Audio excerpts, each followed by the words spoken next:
Assalamualaikum warahmatullahi wabarakatuh. Selamat pagi, selamat siang, atau selamat sore. Hari ini kita akan belajar mengenai arena untuk permasalahan yang lebih kompleks. Di sini saya tetap mengambil dari buku Kelton. Saya hanya akan menjelaskan secara ringkas. Kemudian mengenai detailnya silahkan Anda langsung praktik di arenanya tersebut. Nah, di sini langsung slide-nya adalah untuk minggu ke-10 dan minggu ke-11. Saya akan menjelaskan terlebih dahulu untuk minggu ke-10. Di sini kalau Anda lihat, di sini kita mengambil satu kasus dari permasalahan 5.10 yang ada di bukunya Kelton. Di sini disampaikan bahwa sebuah gudang kecil menyediakan tempat penyimpanan WIP atau work in process untuk sebuah pabrik, di mana pabriknya tersebut itu menghasilkan 4 jenis part yang berbeda. Ini ada part 1, ada part 2, ada part 3, dan ada part 4 ya. Di sini kalau kita lihat, kemudian di sini kalau kita lihat ada persentase jenis part dan biaya inventory-nya tersebut berbeda-beda begitu ya. Ini untuk tipe part 1, di situ ada 20% dari total jenis barang yang ada. Kemudian dengan biaya per partnya tersebut sebesar $5,5. Ini merupakan biaya inventory-nya. Kemudian di sini ada part 2, persentasenya 30%. Kemudian dengan 6,5%. Kemudian ada part 3 30%, 6,5 US dollar maksudnya. Kemudian di sini ada part 4 sebesar 20% dengan biaya inventory-nya sebesar 10,5 US dollar ya. Di sini kemudian kalau kita lihat apa permasalahannya ya, jadi kita punya 4 barang begitu ya yang disimpan. Nah, permasalahannya di sini adalah biaya inventory-nya tersebut dia disampaikan dia akan berkontribusi ya terhadap biaya total inventory. Artinya kalau Anda pelajari begitu ya di kuliah perencanaan produksi, inventory itu kan sebanding dengan harga barang biasanya, dimana inventory biasanya biaya simpannya tersebut begitu ya, biaya simpannya sama dengan persentase dari harga barang. Karena kalau barang itu tidak Anda simpan, maka Anda kalau misalnya katakanlah punya barang sebesar 1 juta rupiah ya, 1 juta rupiah kalau misalnya kita tidak simpan sebagai inventory, Anda bisa simpan paling tidak itu menjadi deposito di bank ya. Kalau Anda simpan sebagai deposito di bank, maka paling tidak Anda akan mendapatkan uang ya. Anda akan mendapatkan uang yaitu sebesar bunganya. Maka di sini biaya inventory biasanya setara dengan biaya atau harga barang tersebut dikalikan dengan sebuah persentase ya. Nah, di sini tingkat inventory berubah seiring dengan tiba dan perginya partnya tersebut. Nah, maka tentu saja ada kedatangan part ya. Kedatangan partnya tersebut dia berdistribusi triangular dengan waktu kedatangan tersebut adalah 1,5, 2, dan 2,8 menit ya. Kemudian ada 2 buah crane yang menyimpan dan mengambil partnya dengan waktu transportasi sebesar uniform 1, 2, 2 dan 2,9 menit. Jadi ada part begitu ya. Kemudian partnya tersebut datang, dan setelah datang kemudian dia dioperasikan oleh crane. Nah, partnya sendiri ada banyak begitu ya, tapi crane-nya hanya ada 2. Nah, maka tentu saja ini merupakan sebuah sistem dengan server yang banyak dan servernya tersebut serial ya. Nah, permintaan untuk partnya tersebut yang disimpan memiliki pola yang sama dengan kedatangan part. Jadi maksudnya ini kan ada part yang datang begitu ya, ada juga part yang keluar ya. Ada part datang, ada yang part keluar. Di sini polanya tersebut maksudnya distribusi acaknya itu sama ya. Nah, jika tidak terdapat part yang tersedia, maka permintaan tidak dapat dipenuhi ya. Kalau tidak terdapat partnya, maka permintaan tersebut tidak dipenuhi. Dan semua permintaan partnya itu ada prioritasnya tergantung dari kesediaan partnya, dan prioritas diberikan kepada part dengan biaya yang tertinggi ya. Nah, tadi kedatangan part akan meningkatkan biaya inventory, itu sudah pasti karena ada barang yang disimpan semakin banyak ya, berarti biaya inventorinya juga akan semakin besar begitu ya, dan jumlah inventorinya juga semakin banyak. Sebaliknya, kalau ada part yang diambil, maka biaya inventorinya akan semakin berkurang. Oke. Nah, Anda diminta untuk mensimulasikan permasalahan ini selama 5.000 menit dengan inventory awal begitu ya, berjumlah 4 buah part, di mana masing-masing itu Anda tujuannya adalah untuk mengetahui yang pertama adalah utilisasi dari crane, yang berikutnya adalah rata-rata biaya inventory begitu ya, dan yang ketiga adalah rata-rata jumlah dan setiap jenis part dalam inventory dan jumlah permintaan yang tidak dapat terpenuhi tadi ya. Kan tadi di sini kalau Anda lihat di sini kalau tidak terdapat part yang tersedia padahal ada permintaannya, maka itu tidak dapat dipenuhi. Oke. Oke, yang berikutnya di sini tadi seperti yang saya sampaikan, di sini dia memiliki inventory awal sebesar 4 buah begitu ya untuk setiap jenis partnya tersebut. Anda harus mendefinisikan yaitu biaya inventorinya dan inventorinya tersebut itu seperti apa. Nah, ini kalau kita lihat ya di sini, ini Anda bisa lihat di buku ya, saya hanya mensummarikan saja. Jadi inventory awal untuk part jenis 1 adalah 4 ya, dengan partnya tadi adalah 5,5% begitu ya. Sehingga dalam hal ini contoh begitu ya, bagaimana cara menghitungnya. Ini kan setara dengan biaya, setara dengan harga partnya. Maka inventory 1 begitu ya. Maka inventory 1 kalau kita lihat di sini ada sama dengan 4 dan biayanya tentu saja 22. Ini merupakan 5,5 kita kalikan dengan 4 ya. Oke. Yang berikutnya di sini kita harus menentukan ya, ada beberapa hal. Yang pertama kita menentukan variabelnya itu apa dulu. Untuk melakukannya Anda dapat menggunakan variabel yang ada di sini ya. Kalau kita lihat ini inventory cost, ini initial value-nya 2, berarti 4 ya. Kemudian yang di sini adalah 26. Kalau kita lihat di sini 26 ini merupakan 6,5 kita kalikan dengan 4. Kemudian yang di sini 32, 8 kali 4. Dan yang di sini adalah 42 atau 10,5 kita kalikan dengan 4 ya. Kemudian setelah mendefinisikan variabel ya, setelah mendefinisikan variabel di sini Anda harus menentukan kedatangan partnya. Kalau kita kembali ke sini, misalnya Anda mau melihat ya, di sini ada part datang, kita sebut entity-nya adalah part begitu ya. Di sini tadi distribusinya triangular ya, kedatangan part nomor 0, jangan lupa unitnya adalah menit.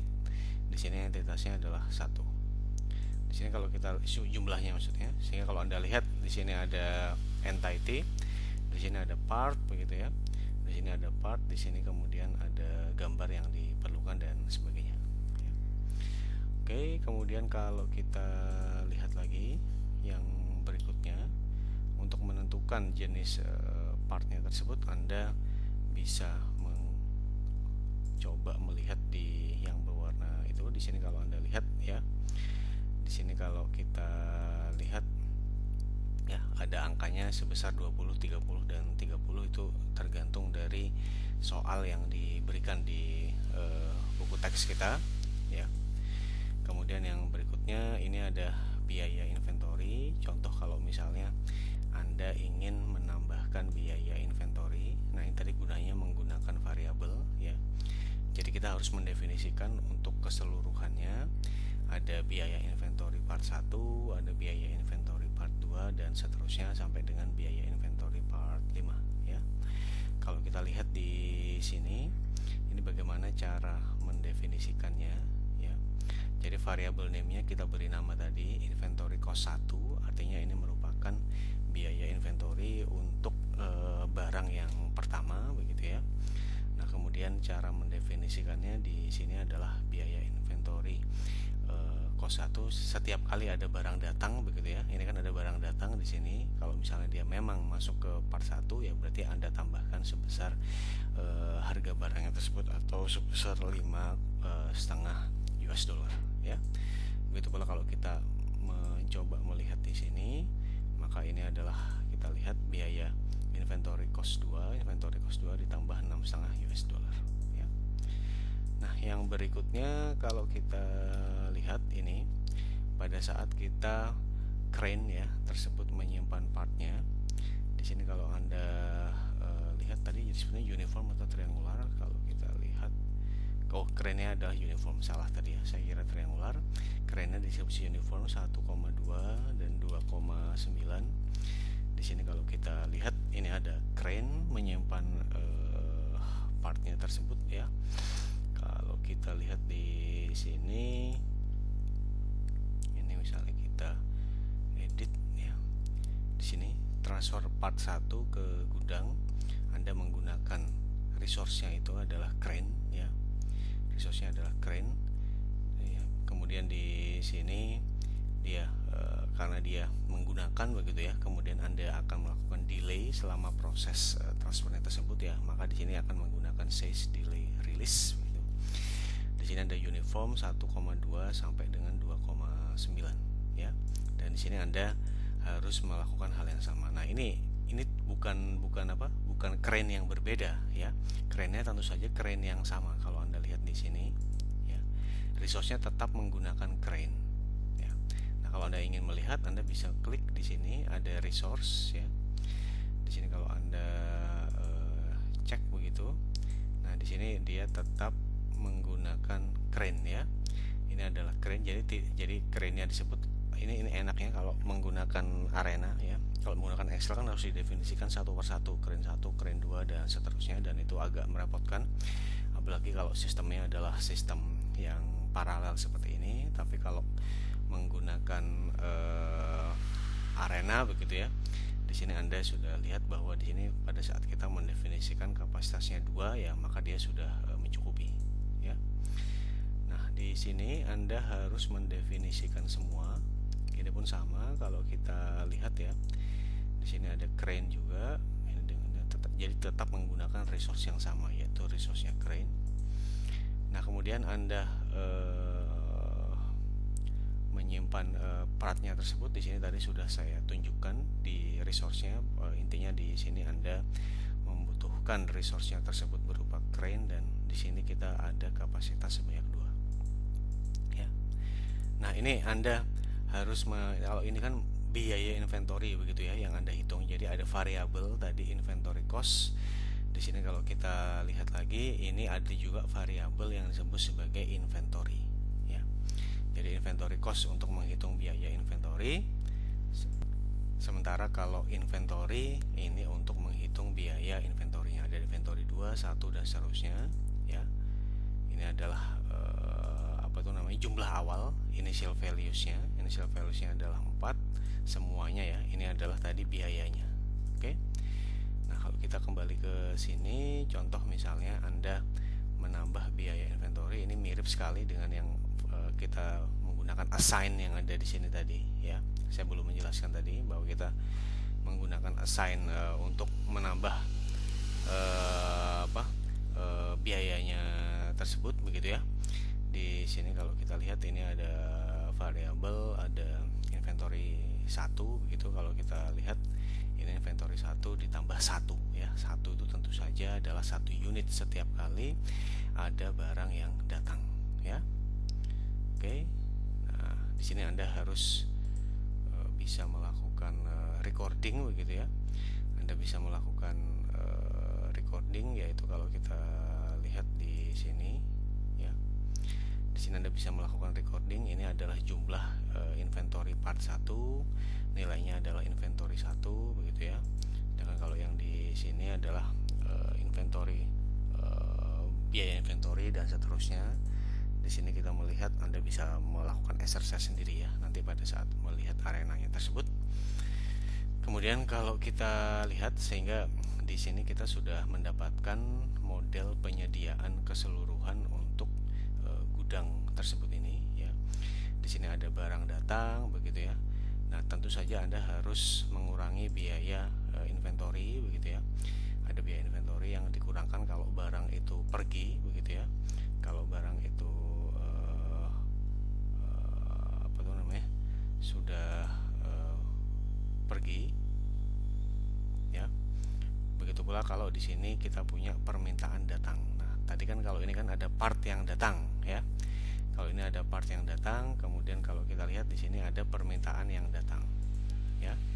Ini ada permintaan datang, dengan tadi kita lihat permintaannya sama dengan part yang datang, yaitu sama-sama distribusi triangular. Nah, bagaimana kemudian Anda mengecek ketersediaan partnya tersebut ya? Anda mengecek dari variabel inventory satunya tersebut ya. Kalau dia benar begitu ya, kalau memang dia ada, maka tentu saja di sini ada inventory yang bisa keluar begitu ya. Di sini kalau Anda lihat di sini ya, kalau memang dia barangnya ada, maka ada yang bisa keluar, yaitu Anda kurangkan begitu. Tapi kalau dia tidak ada, maka dia akan menjadi lost sales ya. Kan tadi kan kita sampaikan kalau barangnya ada, dia dipenuhi. Tapi kalau barangnya tidak ada ya, maka dia akan, kalau barangnya tidak ada, maka dia akan menjadi lost sales-nya ya. Di sini ada lost sales part 1, lost sales part 2, lost sales part 3, ini semuanya Anda akan catat ya. Seperti itu. Jadi ini baru kita berbicara part yang datang. Nah, ini kalau Anda ingin melihat penjelasannya, ini tadi kedatangan permintaannya di sini ada sama berdistribusi triangular yang ada di sini tadi begitu ya. Kemudian kalau kita lihat ini, Anda menentukan jenis part yang diminta, itu juga sama peluangnya dengan juga jenis part yang datang. Kemudian kalau kita lihat, Anda mengecek ketersediaan part 1 di sini ya. Ada inventory 1, 2, 3 dan seterusnya. Anda harus melakukan, ingat ya, Anda tidak cukup hanya mengecek inventory part 1. Di slide tidak saya tampilkan semua. Di sini Anda harus melakukan pengecekan ketersediaan untuk seluruhnya ya. Berikutnya di sini Anda mengurangkan jumlah inventory tadi ya. Ini keluar inventory menggunakan assign juga di sini, yaitu kalau memang partnya tersebut ada ya, kalau memang ekspresinya itu adalah itu Anda kurangkan. Nah, ini ada prioritas begitu ya, berdasarkan berdasarkan jenis barangnya. Kemudian di sini kita melihat prioritas antriannya. Ini sekarang kita masuk ke queue-nya ya. Di sini kalau kita melihat transfer part 1 ke gudang begitu ya, transfer part 2 ke gudang dan seterusnya. Di sini kita prioritasnya tersebut mana yang didahulukan, yaitu yang memiliki nilai terbesar. Nah, nilainya dari apa? Tentu saja nilainya tersebut merupakan fungsi dari biayanya tersebut ya. Merupakan fungsi dari biayanya tersebut. Di sini kalau kita lihat itu kira-kira ya, bagaimana mengakomodasi prioritasnya tersebut. Meskipun ini nanti pada saat Anda latihan dengan Excel ini agak sulit diakomodasi ya prioritasnya tersebut, tapi kalau untuk yang di sini bisa dengan cukup mudah. Oke. Kemudian kalau sudah di sini Anda melihat ada crane begitu ya, yang mengambil transfer part 1 dari gudang kalau memang ada begitu ya. Kan kalau nggak ada kan nggak perlu diambil. Kalau tidak ada maka dia akan menjadi lost sales. Tapi kalau ada begitu dia akan diambil. Di sini kalau Anda lihat ini crane ya, dengan menggunakan resource yang sama. Nah, ini menariknya ya. Jadi ada dua crane tersebut dipakai untuk menyimpan barang kalau ada barang datang, sementara dia juga crane yang sama dipakai untuk mengeluarkan barang pada saat ada barang yang diminta, kalau memang barangnya tersebut ada, dengan menggunakan resource yang sama.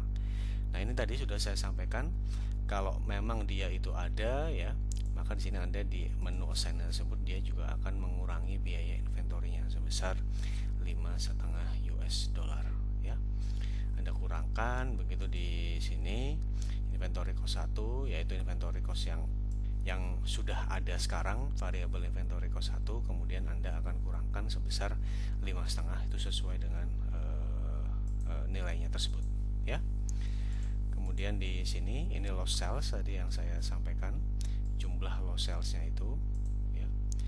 Ini kalau Anda lihat ya, ini ada count jumlah lost salesnya. Jadi setiap kali ada yang lost sale di sini kita sudah bisa menggunakan fungsi di sini. Kalau Anda lihat recordnya tersebut ya, Anda bisa mencatat kira-kira lost salesnya itu ada berapa saja. Oke, kemudian yang terakhir, jadi Anda tadi sudah membuat dua buah model begitu ya. Ini di satu simulasi yang sama, jadi tidak perlu membuat di simulasi yang berbeda. Ini adalah model untuk part yang datang begitu ya, yang atas. Kalau memang Anda sudah mendefinisikan variabelnya dengan benar, maka di model yang di bawahnya tersebut untuk permintaan yang datang itu akan bisa diakomodasi. Oke. Yang berikutnya di sini, ini saya tidak menjalankan simulasinya di sini ya. Di sini Anda bisa menjalankan simulasinya. Di sini Anda ingin melihat apa? Ya, Anda ingin melihat jumlah inventory dari part 1 begitu ya. Jumlah inventory part 2, part 3 dan seterusnya. Ini adalah jumlah lost sales. Jadi selama 5.000 menit itu lost salesnya untuk part 1 ada sebanyak 4, part 2 6, part 3 10, part 4 4 ya.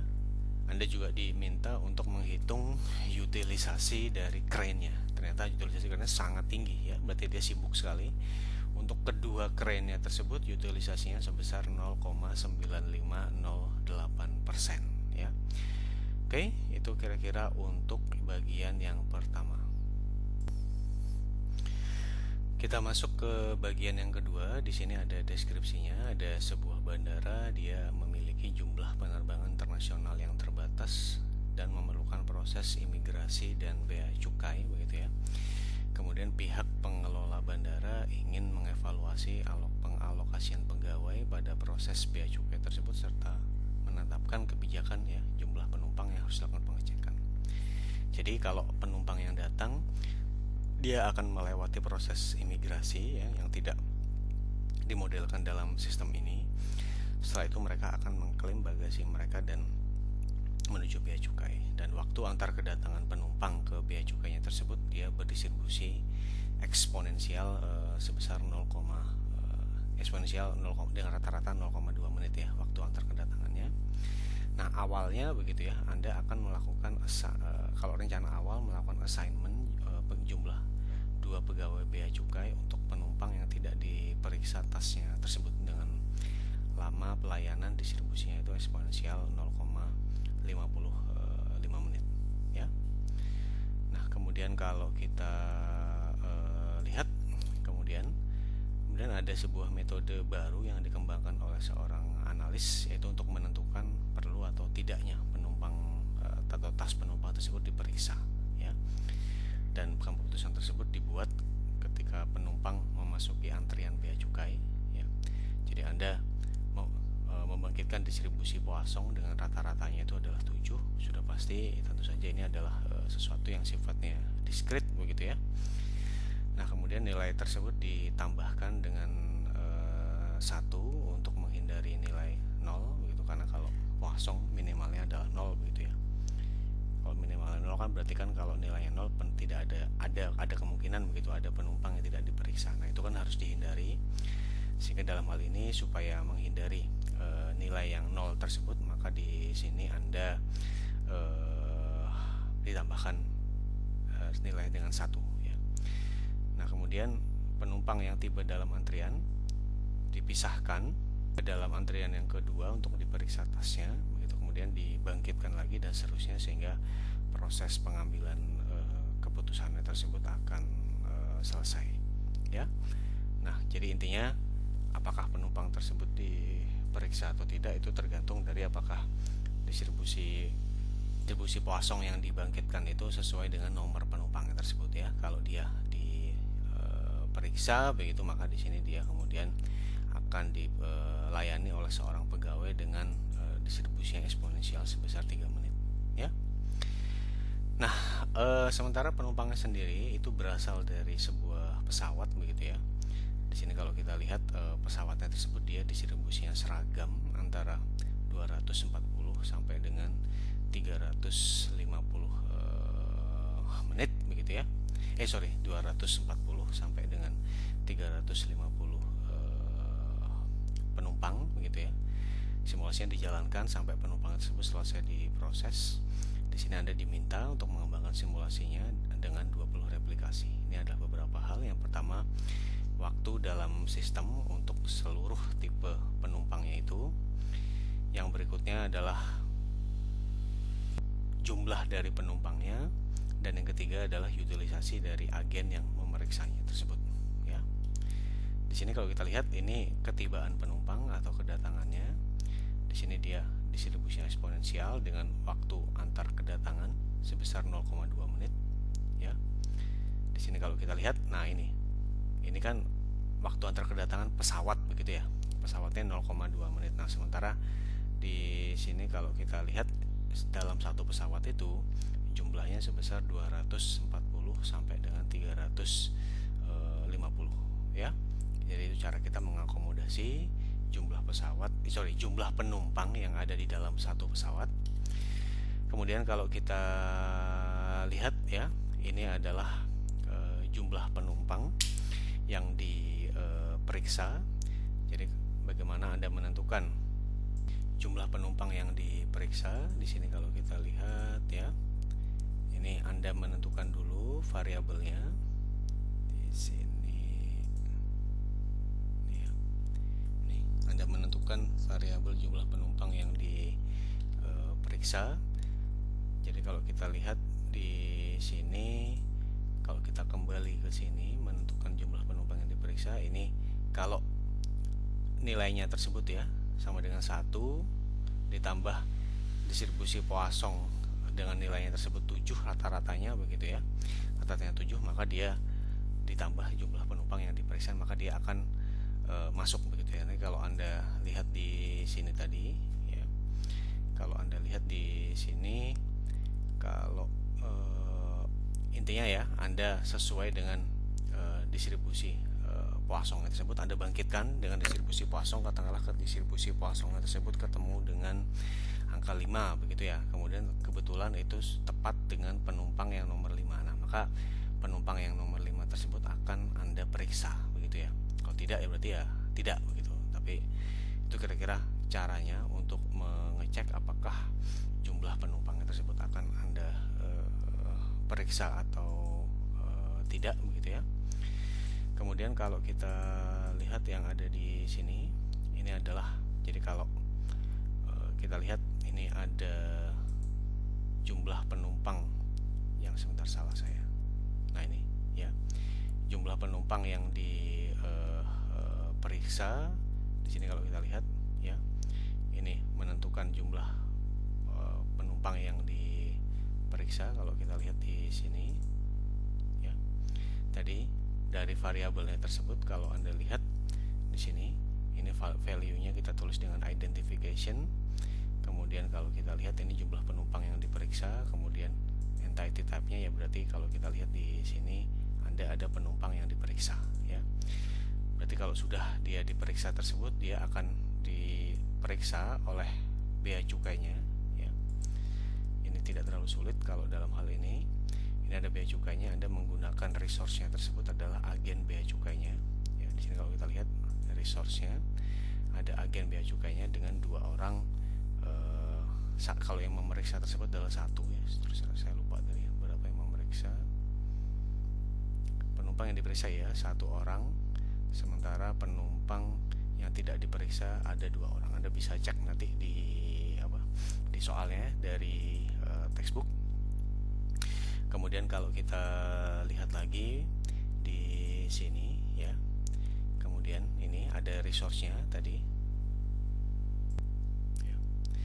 Di sini kalau Anda lihat ini resource-nya ada agen bea cukai yang tidak memeriksa penumpangnya tersebut begitu ya.